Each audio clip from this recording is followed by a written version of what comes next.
Hello, magandang araw mga kaibigan. Ah, Muli subukan natin mag-vlog dahil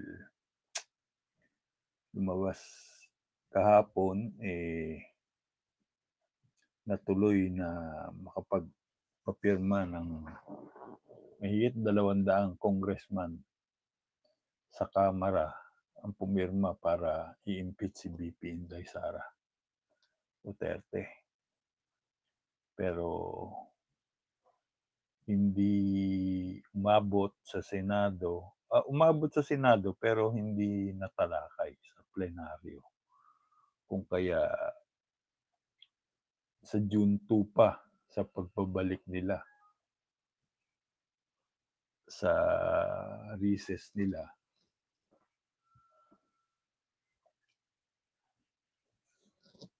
tsaka mapagdedesisyonan kung anong mangyayari diyan.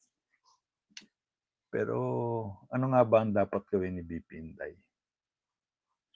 Malalim ano? Maraming tumatakbo sa utak ko. Bakit pinagpaliban ng Senado? Well, sa mga naiisip ko, maaaring gusto nila na ipagpaliban yun dahil gusto nilang makasigurado na makapasok yung mga kandidato ng administrasyong ito sa Senado para masigurado kung ma-impeach si BP. Baga, numbers game yan eh. Siyempre, kung maka 12-0 sila sa darating na eleksyon, malaki-laki ang tsansa nila na ma-impeach talaga si BP Inday. Magtatagumpay sila kung gano'n, di po ba? Mawawalan na ng pagkakataon si BP Inday na kumandidato bilang presidente sa darating na 2028 eleksyon.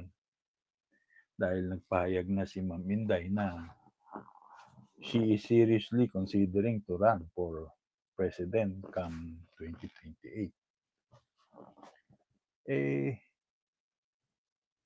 So parang dahil doon, kinabahan sa tingin ko lang ito opinyon ko lang naman.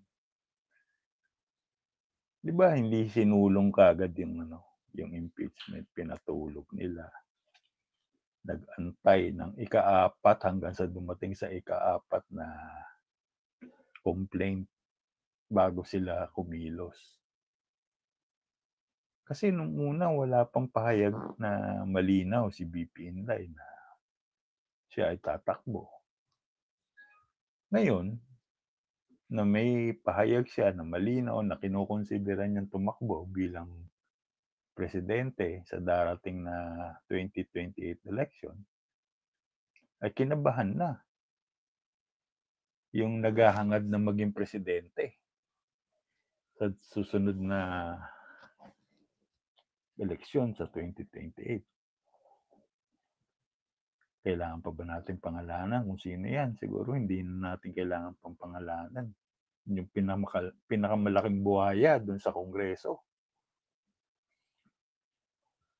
Dami kong nakikitang memes niyan sa Facebook. Pakalaki na tiyan Yung kumakain ng ginto tsaka pera. Matindi. So kaya, tingin ko, kaya isinulong yung impeachment. Ngayon, bakit hindi naihabol, di ba? Hindi natin alam kung talagang ganun ang balak niya na siguraduhing mananalo ang kanilang mga kandidato sa darating na halalan para makakuha sila ng boto para ma-impeach si Ma'am Inday. tandaan po natin, numbers game yan. Hindi naman po talaga mga judge yung mga yan, itong mga kandidatong senador. Hindi naman po mga abogado. Ilan lang ang abogado dyan sa mga kandidato ng administrasyon. Sino lang ba?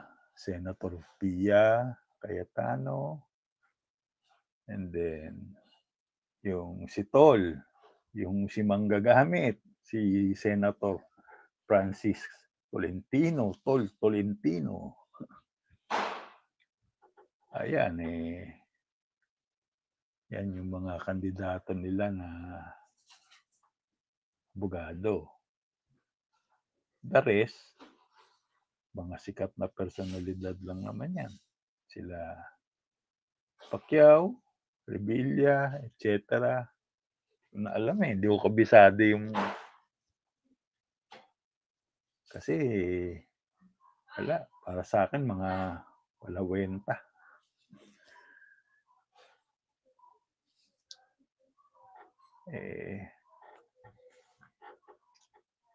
Ilan lang ang mga kandidato nila may angking talino, may kakayahan para maging judge or may alam sa batas. Problema, mga walang prinsipyo na yung iba Talagang, ewan, di po ba?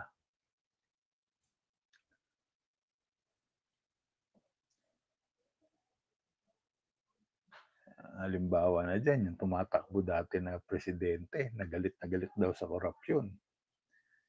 At galit na galit kay PBBM, kay Bongbong Marcos, nung time ng kampanya. Nasabi pang papakulong niya yung buong pamilya, etc. etc. Tapos ngayon, himod-puwet na siya kay BBM. Kaya, di po ba?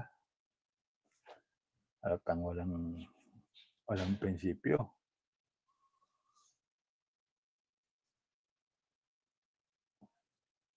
Ang isa namang pumapasok din sa isipan ko, paano bang dapat gawin ni Ma'am Inday? Kasi nga, numbers game Ngayon, kung mailuluto nila, hindi naman ako sa hindi naman po sa ako'y negative kaagad.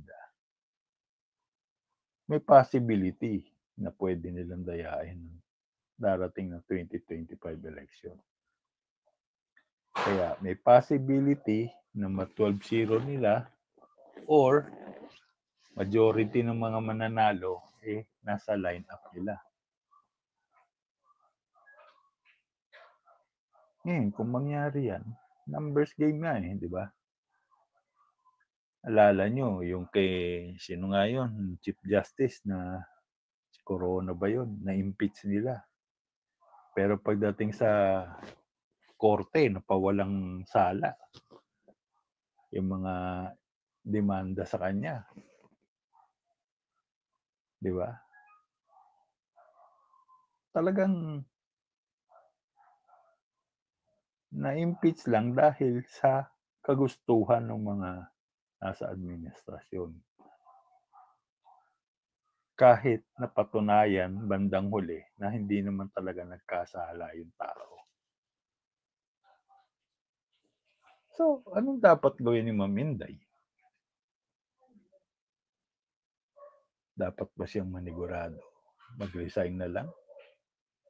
Dahil kung may impeach siya,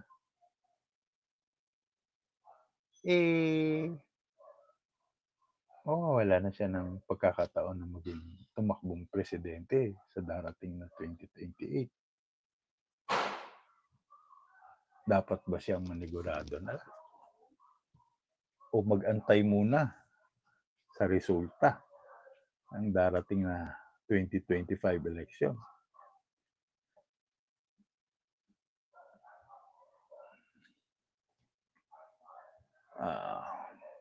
Masyadong masalimuot, no? Masyadong masalimuot ang politika. Wala eh. Di na natin masyado ng garapal kasi sila eh. Wala nang hiya-hiya. Magdadadakmat na tayo rito, dededmahin lang nila. Di na nila sasagutin yung mga issue. Hanggang sa mamatay. Mabuti na lang yung Supreme Court. Pinag-explain yung Congress at Senate, pati si Bersamin, tungkol dyan sa GAA. So, kahit papano, merong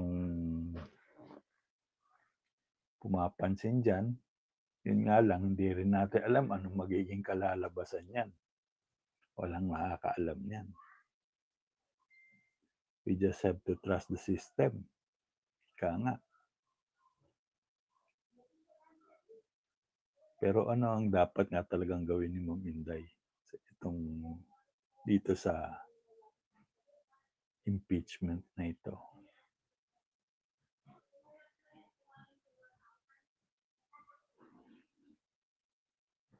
Kung ako, sa aking palagay lang maganda siguro magantay muna siya. Malaman kung anong resulta nitong eleksyon na darating. At kung may bilang ba sila. Hindi naman kasi natin sinasabi na kung magre-resign siya bilang VP, lumalabas na guilty siya. Hindi naman ganun eh. Alam naman natin na hindi siya guilty. Yun nga lang, talagang ginigipit siya ng mga kalaban. At masyado talagang makapangyarihan ng kalaban niya ngayon. Hindi nila na-anticipate yung buhaya na ganyan ka-powerful. Kontrolado niya ang mainstream media. May naghahabol ba sa kanya para hingan siya ng pahayag tungkol dyan sa GAA na yan? Wala, di po ba? May naglakas loob bang media? Karamihan ng media outlet siya may-ari ngayon. Yan ba nung mawala ng trabaho? Yung mga dating matatapang na nagpapahayag ng kanilang saloobin talaga nung araw, ngayon hawak na sa leeg, hindi na makapagsalita.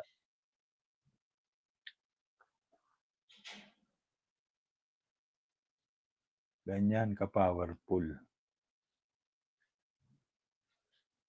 itong mama na ito, na kahit hindi siya ang presidente ngayon, umaakto siya na para siya ang presidente. Dahil yung presidente walang kakayahan. Isa siyang inutil. Presidente sa papel lamang. Daming ganyan eh. Dami akong kilalang ganyan po. Siya ang may hawak ng title pero hindi siya ang nasusunod. Di ba? Kawawa, di ba? Darating ang araw, siya ang lalabas na kasama-sama. Dahil yung panahon na ito na siya ang lumalabas na pinuno, na siya ang namumuno, siya ang presidente, lalabas na pinaka walang kwentang administrasyon.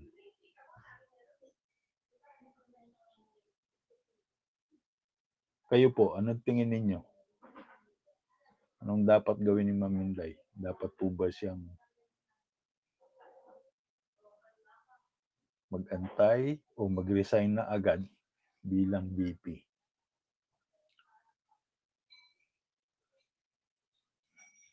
Comment nyo po sa ibaba kung ano pong dapat gawin ni Ma'am Minday. Hanggang sa huli. Hanggang maisipan ulit natin na gumawa ng video. Wala, talagang garapal na, nakakaawa na yung Pilipinas. Ano kayang gagawin ng ating mga AFP personnel, PNP personnel, Secretary of National Defense? Talaga bang hanggang sa huli, they will stand beside that damn president na wala namang ginawa? Walang kwenta. Paano kaya yung mga alumni ng PMA? Nagsabi sila na poprotektahan nila ang taong bayan. Kailan kaya sila kikilos? Kawawang kawawa na mamamayang Pilipinas. Mamamayang Pilipino. At bansa nating Pilipinas. Maawa naman sana tayo. Hanggang sa muli mga kaibigan, comment nyo po kung anong dapat gawin ni Ma'am Inday para mapag-usapan natin sa susunod. Salamat po.